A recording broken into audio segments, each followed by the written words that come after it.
hundreds, sometimes thousands of displaced. যুক্তরাজ্য গাজার মানুষের জন্য $27 মিলিয়ন সাহায্য ঘোষণা করেছে। প্রধানমন্ত্রী কির স্টারমের ঘোষণায় জানা যায়, এই তহবিল মূলত পানি, স্যানিটেশন, হাইজিন এবং পুষ্টি সংক্রান্ত পরিষেবা দিতে ব্যবহার করা হবে। I am working on a pathway to peace in the region. That pathway will set out concrete steps to turn the desperately needed ceasefire into a lasting peace. That is the way to ensure that recognition is a tool of maximum impact.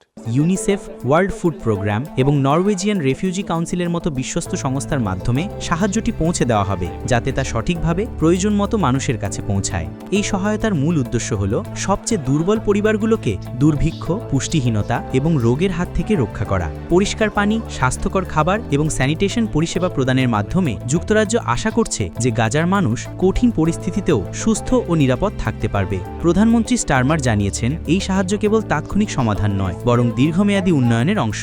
এই উদ্যোগে বৈশ্বিক সহযোগিতার গুরুত্ব খুবই বড়। অভিজ্ঞ সংস্থাগুলোর মাধ্যমে সাহায্য বিতরণ নিশ্চিত করা হবে, যাতে এটি স্বচ্ছ এবং কার্যকর হয়। এছাড়া যুক্তরাজ্য গাজার পুনর্গঠন নিয়ে 3 দিনের একটি সম্মেলনের আয়োজন করছে। এতে আন্তর্জাতিক সরকার, বেসরকারি খাতের নেতা এবং বিশ্বব্যাংক ও ইউরোপীয় উন্নয়ন ব্যাংকের মতো প্রতিষ্ঠান অংশ নেবে। তারা একসাথে কাজ করে অবকাঠামো, স্বাস্থ্য এবং সামাজিক পরিষেবা পুনর্গঠনে সহায়তা করবে। সম্প্রতি ইসরায়েল এবং হামাসের মধ্যে 3য় দিনের যুদ্ধবিরতির পর এই সাহায্য কেবল তাৎক্ষণিক সমাধান নয়, বরং দীর্ঘমেয়াদী পুনর্গঠনের পদক্ষেপ হিসেবেও কাজ করছে।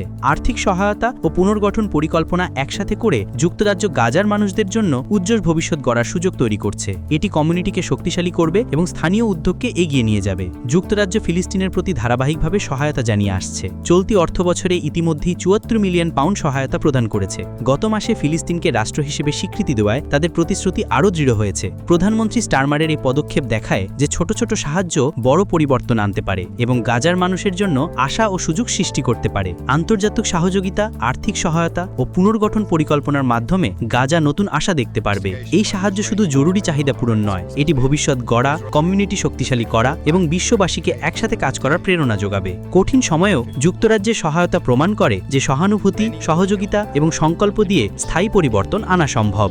Exemplified through the US and Israel